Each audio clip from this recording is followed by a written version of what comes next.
नाज़रीन आदाब, आदिवासी एक मरतबा फिर नया दौर के प्लेटफॉर्म से आपके सामने हाजिर है। आज भी एक मरतबा फिर चार खबरों के ऊपर ही आपसे बात करेंगे। सबसे पहले तो इमरान खान के जो साहिबजादे हैं कासिम खान, वो अमेरिका में थे। उन्होंने एक मीडिया हाउस को इंटरव्यू दिया है, उसके बारे में बात करेंगे। साथ पाकिस्तान और इंडिया के दरमियान जो लेजेंड्स चैम्पियनशिप चल रही है, इनका सेमीफाइनल था, वो फोरफीट कर दिया इंडिया ने दूसरी दफ़ा, तो उसके ऊपर भी बात करेंगे। इन ड्राइव का ऑपरेटर लूट मार में मुलव्विस था। ये एक बहुत बड़ी कंपनी है पाकिस्तान के अंदर। इस वक्त मेरा ख्याल है सबसे बड़ा मार्केट शेयर जो उबर और करीम के पाकिस्तान से निकल जाने के बाद है, वो इन्हीं के पास है। इनके बारे में भी बात करेंगे। और फाइनली वजीर आजम का ताकतवर शुगर माफिया से टकराने का फैसला, जो कि आपको हंसी आएगी इस बात के ऊपर, लेकिन फिर भी कुछ फैक्ट्स हैं जो आपके साथ शेयर करेंगे। सबसे पहले तो कासिम खान के इंटरव्यू की बात कर लेते हैं। तो कासिम खान का जो इंटरव्यू है, ये इदारा है रियल अमेरिका वॉइस। पता नहीं ये क्या इदारा है, पहली दफ़ा मैंने नाम सुना है, लेकिन मैंने इसको थोड़ा सा सर्च किया तो रिपब्लिकन्स के ये करीब है। चार्ली कर्क की वीडियोस, डोनाल्ड ट्रंप की वीडियोस, और जो एंटी रिपब्लिकन हैं या डेमोक्रेट्स हैं, जिसमें पब्लिक फिगर्स भी हैं, उसमें सेलिब्रिटीज़ भी हैं, उनके तस्वीर के ऊपर जो है वो कांटे लगे हुए हैं, या कहीं पर वो ब्लैक एंड वाइट है और उनका चेहरा जो है वो बिगड़ा हुआ है। तो रिपब्लिकन एक ज़ाहिर है कि ये चैनल है जो कि जिसको इंटरव्यू दिए कासिम खान ने। वहाँ पर जो उन्होंने बातें की हैं वो बड़ी मेरे लिए जो है वो बड़ी इंट्रीगिंग थी, क्योंकि वो कह रहे थे कि हम अमेरिका की तरफ देखते हैं इस वक्त, हमें कहीं और से कोई उम्मीद नज़र नहीं आती, हम तो अमेरिका की तरफ ही देख रहे हैं इस वक्त, कि क्योंकि यहाँ पर राइट्स की, और वो राइट्स की बात कर रहे हैं। वो कह रहे हैं इमरान खान के बड़े बुरे हालात हैं, लेकिन चले वो तो जाहिर सी बात है, जब वो गए हैं किसी से मदद मांगने के लिए तो उसको ज़रा थोड़ा सा एग्जेजरेट भी करेंगे। लेकिन जो उन्होंने बातें की वहाँ पर अमेरिका से मदद मांगने के हवाले से, मैं बड़ा सरप्राइज हूँ, बिकॉज ये एक दुनिया भर के अंदर ये बताया जा रहा है। अभी मैं कुछ दिनों पहले एक रूसी खातून थी, जिनका एक और रूसी खातून के साथ इंटरेक्शन था, और वो एक जो थी वो कह रही थी कि हमें इंडिया और पाकिस्तान की जंग के दौरान एक जो रूसी खातून थी वो कह रही थी कि हमें इंडिया के साथ नहीं देना चाहिए, हमें पाकिस्तान का साथ देना चाहिए। जबकि एक प्रो इंडिया जो खातून थी वो कह रही थी कि ये वो मुल्क है जो अमेरिका के खिलाफ खड़े होने पर अपने ही मुल्क के वजीर आजम को जेल में डाल देता है। तो इमरान खान साहब का जो परसोना बनाया गया है वो पूरी दुनिया के अंदर एक एंटी अमेरिकन, लेकिन यहाँ पर जो ब्लू ब्लडेड अमेरिकन वाइट मागा सपोर्ट बेस है, उसको जाकर वो इंटरव्यू देते हैं और उनको ये कहते हैं कि हमें आपसे उम्मीद है कि आप राइट्स के लिए अपने मुल्क में वो फ़लस्तीन के हक में प्रोटेस्ट करने वालों को, टीचर्स को, एकेडेमिया को, जो स्टूडेंट्स हैं उनको नौकरी, उनको यूनिवर्सिटी से निकाल रहे हैं, लोगों को नौकरियों से फारिग किया जा रहा है, बहुत से लोगों को जो है वो गिरफ्तार किया जा रहा है, जेलों में डाला जा रहा है, और इवन इमिग्रेशन की पॉलिसीज चेंज की जा रही हैं सिर्फ इस वजह से कि फ़लस्तीन के सपोर्टर्स जो हैं वो अमेरिका में ना आ सके। कोई अगर उसकी पूरी सोशल मीडिया हिस्ट्री देखी जा रही है लोगों की, उनके बारे में वहाँ पर ये कहना है कि जी इमरान खान के लिए वो बाहर निकल आएंगे उठकर, वो तो इस वक्त इंडिया के साथ जो कर रहे हैं और पाकिस्तान के साथ जो उनके आजकल ताल्लुकात हैं, मेरा तो नहीं ख्याल वो सपोर्ट देंगे। But I am saying is कि इमरान खान ने हमें ये बताया था कि वो इस्तामार के खिलाफ हैं, वो अमेरिका की हेजेमनी के खिलाफ हैं, वो रजीम चेंज के खिलाफ हैं, और उसी अमेरिका से रजीम चेंज की जो है वो मन्नतें मुरादें लेकर उनके पास पहुंच जाना जो है वो, अगर मगर बहुत सारे लोग हैं उनको बड़ा अच्छा लगेगा कि बड़ा स्मार्ट है यार हमारा लीडर और उसका बच्चा, तो जो मतलब इतने तेज़ी से जो है वो अपनी लाइन तब्दील कर लेते हैं, जहां उनको पॉलिटिकल एक्सपीडियंसी जो उनको डिक्टेट करती है वो करने के लिए तैयार होते हैं। तो ये एक दलेर लीडर की निशानी होती है। बड़ा लीडर जो होता है वो यू टर्न लेता है। दूसरी खबर की तरफ जाते हैं। शाहिद अफरीदी का एक ऑरा है, वो एक ऐसी शख्सियत है जिसको देखकर भारतीय जो अवाम हैं उनके पसीने छूट जाते हैं, और भी कुछ छूट जाता है, लेकिन मैं कैमरे पर नहीं कहूँगा। आज एक बड़ा मज़ेदार सीन था जब इंडियन टीम के जो चैंपियंस कप के जो प्लेयर्स थे वो जा रहे थे, पूरा स्क्वाड जो है वो ग्राउंड से बाहर निकल रहा था, क्योंकि इंडिया की टीम ने सेमीफाइनल फोरफीट कर दिया है। पाकिस्तान से उनका मैच होने जा रहा था, और शाहिद अफरीदी वहाँ पर बैल्कनी में खड़े हुए उनको देख रहे थे जाते हुए, और वो अकेले ही खड़े हुए थे, और पूरी की पूरी इंडियन टीम जो थी वो वहाँ से जा रही थी। तो it was a funny moment. लेकिन मुझे जो असल बात है यहाँ पर वो बहुत ही, यानी डुप्लिसिटी और क्या कहना चाहिए, एंटाइटलमेंट की इंतहा है, कि जिसमें हिंदुस्तानी जो क्रिकेट टीम थी इस टूर्नामेंट के लिए, उसने पाकिस्तान और इंडिया के दरमियान जो दरमियान में मैच था उसको फोरफीट किया। जब उसको फोरफीट किया तो होना तो ये चाहिए कि अगर एक टीम, मैं इसका बहुत बड़ी मिसाल आपको देता हूं, क्रिकेट वर्ल्ड कप 1996 में 2 मैचेस फोरफीट हुए थे।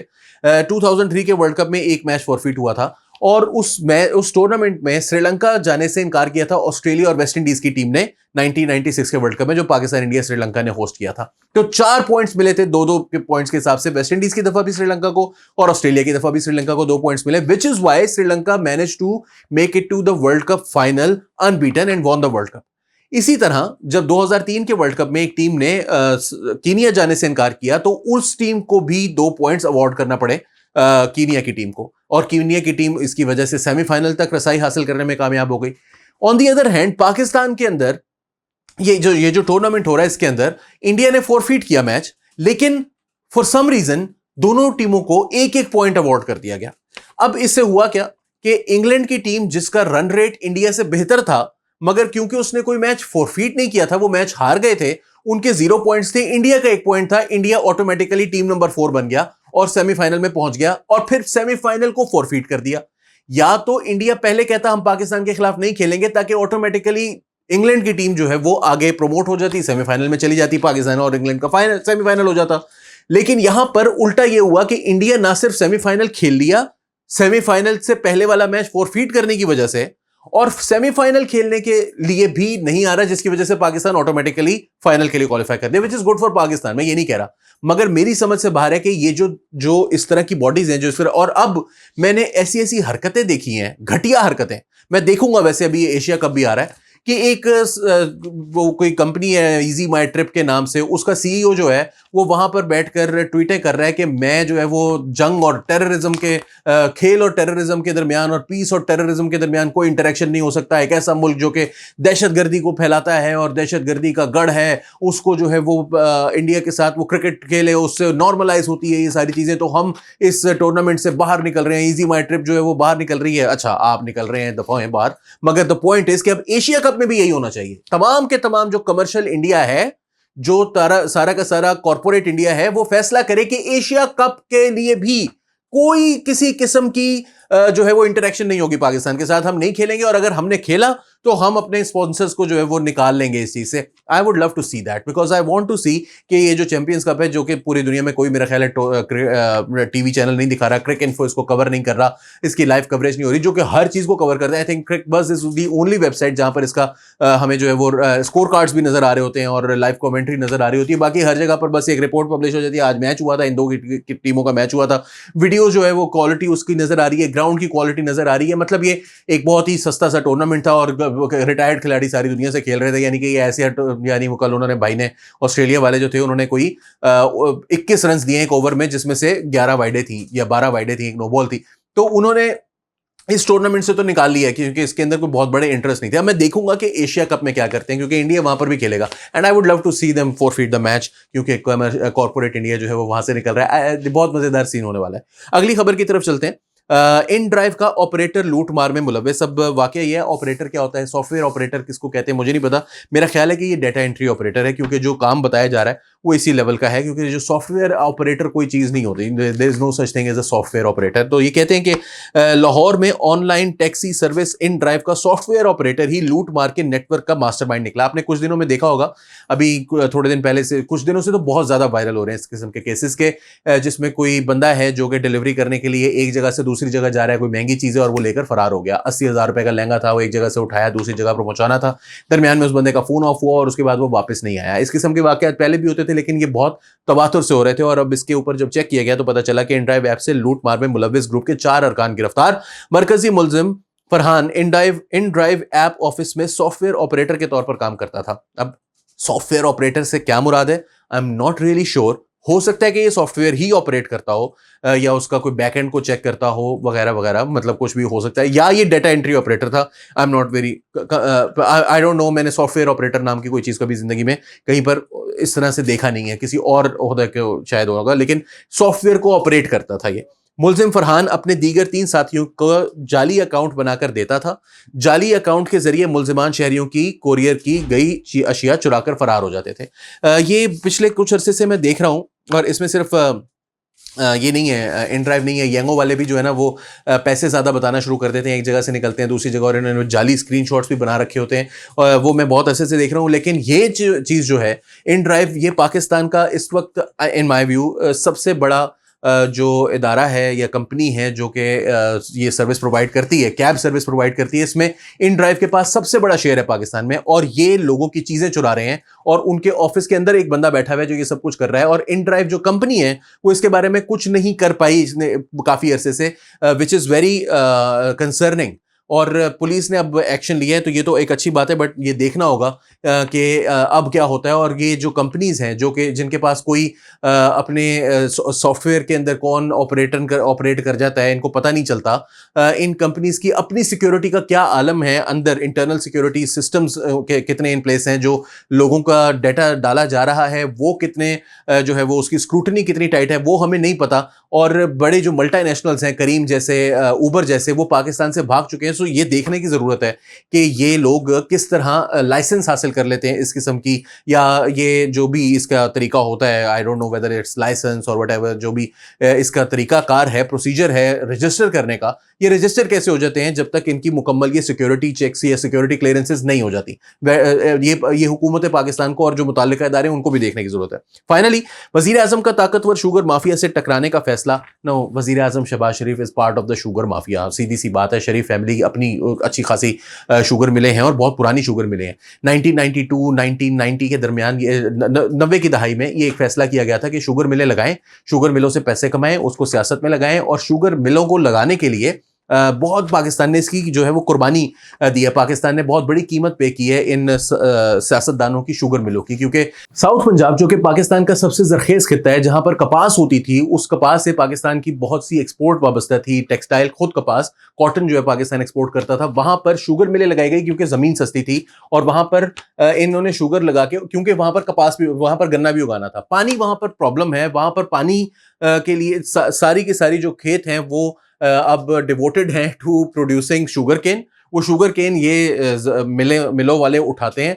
और जो हमारे से ही सब्सिडी ले रहे होते हैं, इन्होंने उसको बाहर एक्सपोर्ट करने पर भी सब्सिडी लेते हैं, और फिर उसके बाद असल में एक्सपोर्ट भी नहीं की होती, क्योंकि ये इंटरनेशनली ये जो इनकी प्राइस है वो कंपेटिटिव ही नहीं है। तो कंपेटिटिव नहीं है, इस वजह से सरकार को कहते हैं कि आप हमें रिबेट दें, इसके ऊपर हमें कोई मतलब कंसेशंस दें, हमें थोड़ी सी सब्सिडी दें, तो हमारा जो प्राइस डिफरेंस है हम उसको पूरा कर लेंगे, और आप जो है वो हमें इसको एक्सपोर्ट करने की इजाजत दें। फिर वो गवर्नमेंट इजाजत देती है, जो कि शहबाज शरीफ की गवर्नमेंट ने इजाजत दी है।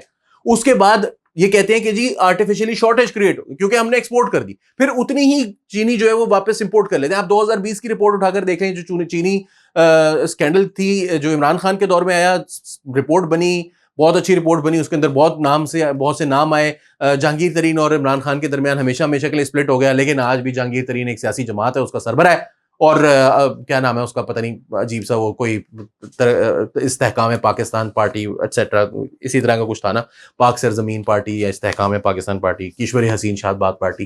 तो ये जो शहबाज शरीफ साहब हैं, अच्छा किया क्यों है, इसके अज़हर अब्बासी की रिपोर्ट है ये।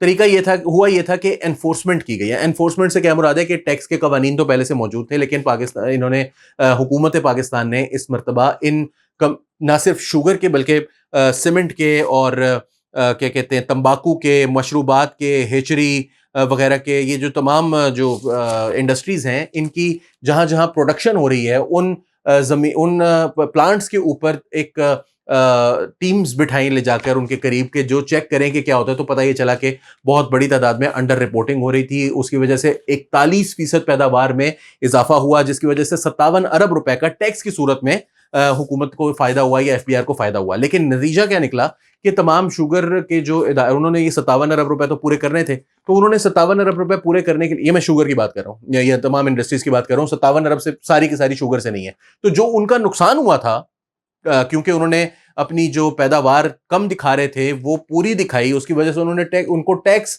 ज्यादा पे करना पड़ा। उससे जो उनको नुकसान हुआ उन्होंने पूरा करने के लिए चीनी को मार्केट के अंदर अचानक बहुत महंगा कर दिया। पहले उसको गायब किया और फिर उसके बाद महंगा कर दिया। अब गवर्नमेंट जो है वो कह रही है कि इसको वापस लेकर आए, या उसके साथ एक मुज़ाकरात हुए, उसके बाद चीनी की प्राइस को सेट किया गया। लेकिन अब वो पाकिस्तान के अंदर, लाहौर के अंदर, या बहुत सारे इलाके ऐसे हैं जहां पर उन्होंने चीनी को गायब कर दिया मार्केट से। So you can't do much about it, कि चीनी अगर मिल ही नहीं रही, लिहाजा इसका एक ही तरीका है, वो ये है कि अब आप जो है वो पुलिस को भेजें और इनसे कहें कि अब निकालो चीनी जहां जहां पर भी तुमने छुपाई हुई है, और वो चीनी छुपाने के लिए जहां जहां पर स्टोर की हुई है, या आप क्या कहते हैं उसको जखीरा की हुई है, तो उस जखीरा की हुई जो चीनी है उसको रिकवर करने के लिए आपको पुलिस एक्शन करना पड़ेगा। अब वो मैं पूछना चाहता हूं कि शहबाज शरीफ साहब करने के लिए तैयार हैं, क्योंकि उनकी अपनी मिलें भी इसके अंदर शामिल हैं, और अगर वो नहीं भी है तो आप याद रखिए कि इमरान खान साहब के दौर में भी जब ये केस सामने आया था तो शाह महमूद कुरैशी और बहुत सारे लोग जो थे, चौधरी बरादरान जो है उनकी भी शुगर मिले हैं, जरदारी खानदान की भी शुगर मिले हैं, दोनों पार्टीज के अंदर खुसरो बख्तियार, जहांगीर खान तरीन, ये सब लोग जो हैं इनकी शुगर मिले हैं, बहुत बड़े बड़े ये शेयर होल्डर्स हैं। और ये शुगर मिल के माफिया, जिसको इसको इसीलिए माफिया कहा जाता है कि शुगर बैरन्स जो हैं यही बैठे हुए हैं हमारी पार्लियामेंट के अंदर भी। इन्होंने कानून साजी करनी है और इन्होंने ही हुकूमतें बनानी और गिरानी है, तो ये हुकूमत गिराने के लिए फौरी तौर पर तैयार हो जाते हैं। तो क्या शहबाज शरीफ साहब अपनी हुकूमत गिरवाने के लिए तैयार हैं? क्या आसिम मुनीर उनको कहेंगे कि हाँ ठीक है, हमने जो 90 की दहाई से 80 के लेट 80s और अर्ली 90s की जो दहाई है, जिसको परवेज मुशर्रफ के दौर में फिर बामे अरूज मिला, तो क्या ये जो हमारी पॉलिसी हम पिछले 30, 35, 40 साल से चला रहे हैं, इस पॉलिसी को वो फोरगो करने के लिए हमेशा हमेशा के लिए तैयार है? क्या वो तैयार हैं शुगर इंडस्ट्री को इतनी हैवीली टैक्स करने के लिए कि वो पैसे ना बढ़ा सकें और जो टैक्स है वो खुद अपनी जेब से, अपने प्रॉफिट्स में से पे करें? अगर वो ये करते हैं तो आप मुझे बताइए कि यहाँ पर शुगर मिल लगाने का फायदा क्या है? और फिर अगर शुगर मिल लगा के बंदा कोई बैठा हुआ है, उसको पैसे नहीं आ रहे, तो वो सियासत कैसे करेगा? It's an impossible task. Ali Warsi को फिलहाल के लिए नया दौर के प्लेटफॉर्म से इजाजत दीजिए। आदाब।